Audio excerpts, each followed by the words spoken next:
mau tanya, penyebab dari daun anggur bisa sampai gosong begini, penyebab utamanya apa?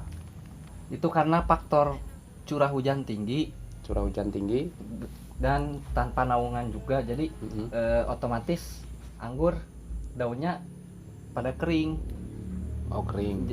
Dan dalam curah hujan, si air hujan kan ngandung nitrogen yang sangat tinggi tuh. Sebenarnya kalau musim hujan kita hanya perlu di unsur P dan K saja, karena di nitrogennya menurut saya sih. Betul, betul. Yang jangan lupa itu lagi malas sih ngurusnya, Pak. Ya memang rata-rata sih kalau keadaan pohon anggur kita sedang kena jamur, naluri kita itu benar-benar malas mengurus. Bukan betul, malas mengurus betul. sih, malas mengobati sebenarnya. Iya. Karena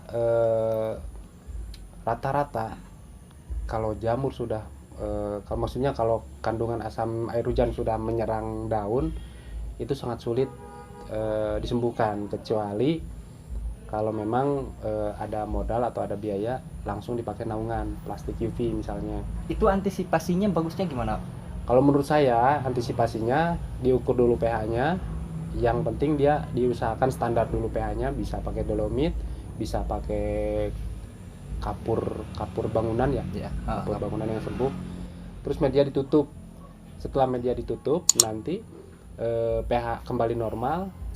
Kemudian dikasih naungan, biasanya normal lagi.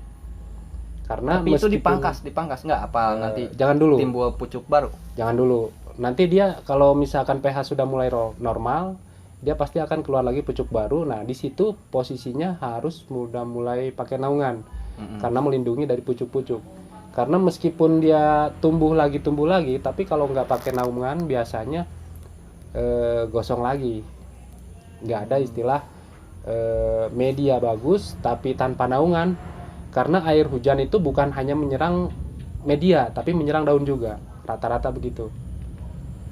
Jadi bisa perbandingan ya, yang di naungan sama tanpa naungan? Bisa, sangat bisa. Contohnya yang jenis harol ya, yang di sana.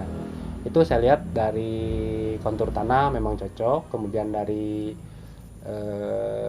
perlindungan air hujan juga bagus, makanya pas dipangkas keluar tunasnya bener-bener bagus gitu ya, bawa dompolan bunga gitu.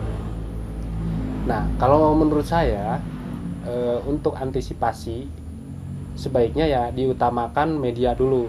Nanti kalau media sudah mulai normal, biasanya kalau media normal itu meskipun daun kena air hujan, rata-rata dia tetap bertahan karena media normal di pH-nya.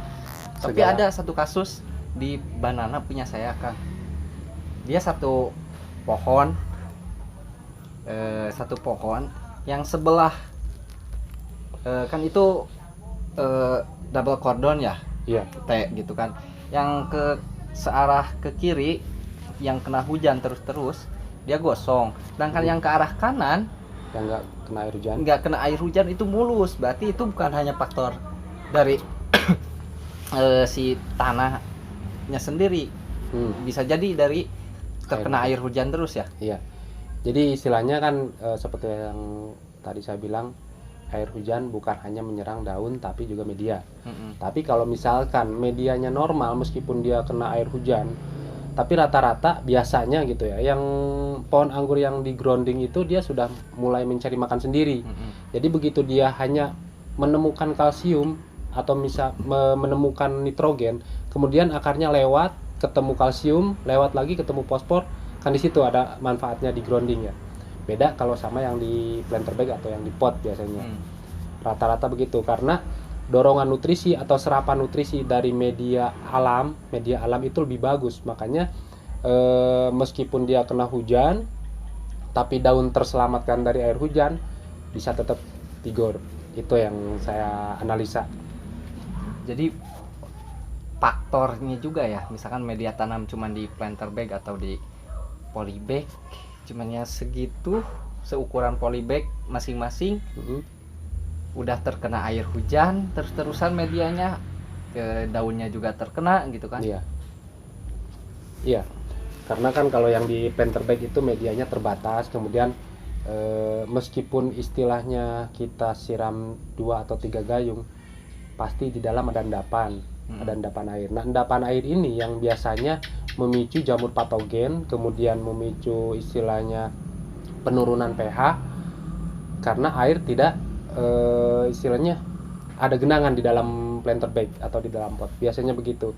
Beda lagi kalau sistemnya kita menyediakan wadah air di dalam planter bag, kemudian akarnya masuk sendiri ke sana, itu tetap pigor karena tidak ada campur air hujan. Itu lebih bagus katanya.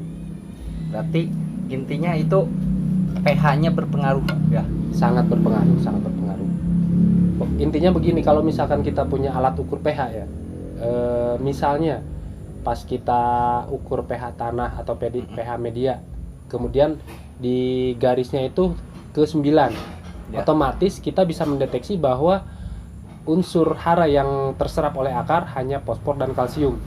Sementara kalau misalnya pH normal 5 sampai 7, itu segala nutrisi terserap akar, nitrogen, fosfor sama kalsium. Sementara kalau di bawah 5, biasanya yang terserap hanya nitrogen. Cuman rata-rata orang bilang kekurangan kalsium, kekurangan fosfor. Sebenarnya bukan kekurangan, tapi yang diserap akar itu cuma nitrogen. Itu fosfor ada sama kalsium, cuma karena kandungan air hujan ini yang menghambat penyerapan kalsium sama fosfor. Oke, dan berarti kesimpulannya buat teman-teman nih semua ya. Iya. Pertama, perhatikan pH tanah. Ya, betul. Itu yang paling penting. Dimana kalau pH-nya terlalu tinggi atau terlalu rendah, percuma kita kasih nutrisi berlebihan juga. Sangat betul sekali. Tanaman sulit dicerna sama tanaman, iya, ya. Iya. Bagaikan pH itu pondasinya ya. Iya. Kalau ibarat kata pondasi. Istilahnya kita membuat media tanam itu pondasi, terus campuran semen dan lain-lainnya sempurna, itu kokoh. Kokoh, betul sekali. Jadi seperti itu. Yang penting pertama yang pH penting tanah. Intinya pH dulu diperhatikan, kemudian kalau pH-nya sudah mulai normal, bisa pakai naungan langsung, atau misalnya sebelum pH diperbaiki dinaungi langsung, itu nggak apa-apa, lebih bagus malah. Tapi intinya diutamakan pH dulu. Ditanya cek gue tema balelo itu daun-daun keriting media iya tedar aina